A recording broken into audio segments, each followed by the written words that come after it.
50 दिन में देश में एक नया हवाई अड्डा बन रहा। सम्मेलन में बोले उड्डयन मंत्री नायडू। नागरिक उड्डयन मंत्री राममोहन नायडू ने शुक्रवार को कहा कि भारत में हर 50 दिन में एक नया हवाई अड्डा बन रहा है।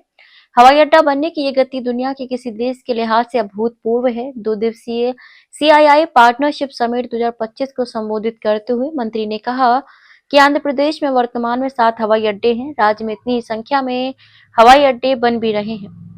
नागरिक उड्डयन मंत्री राममोहन नायडू ने शुक्रवार को कहा कि भारत में हर 50 दिन में एक नया हवाई अड्डा बन रहा है। हवाई अड्डा बनने की ये गति दुनिया के किसी देश के लिहाज से अभूतपूर्व है।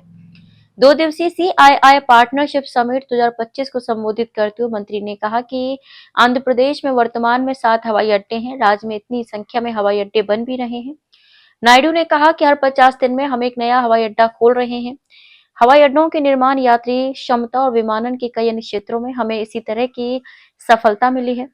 राज्य में उड़ान संबंधी प्रशिक्षण देने के लिए 4 संगठन आ रहे हैं। विशाखापत्तनम में एमआरओ रखरखाव, मरम्मत और ओवरऑल इकोसिस्टम और एक विमानन कौशल विश्वविद्यालय स्थापित किया जा रहा है। मंत्री ने यह भी बताया कि राज्य में ड्रोन सिटी बनाकर ड्रोन क्षेत्र का विस्तार करने तथा एरोस्पेस और विमान निर्माण को बढ़ावा देने की भी उम्मीद है।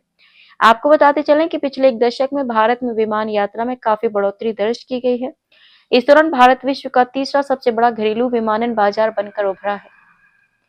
हवाई यात्रियों की संख्या 2014 में 10 करोड़ 30 लाख से बढ़कर 2025 में 35 करोड़ को पार कर गई। मुंबई और दिल्ली दुनिया के सबसे व्यस्त हवाई अड्डों में शामिल हैं।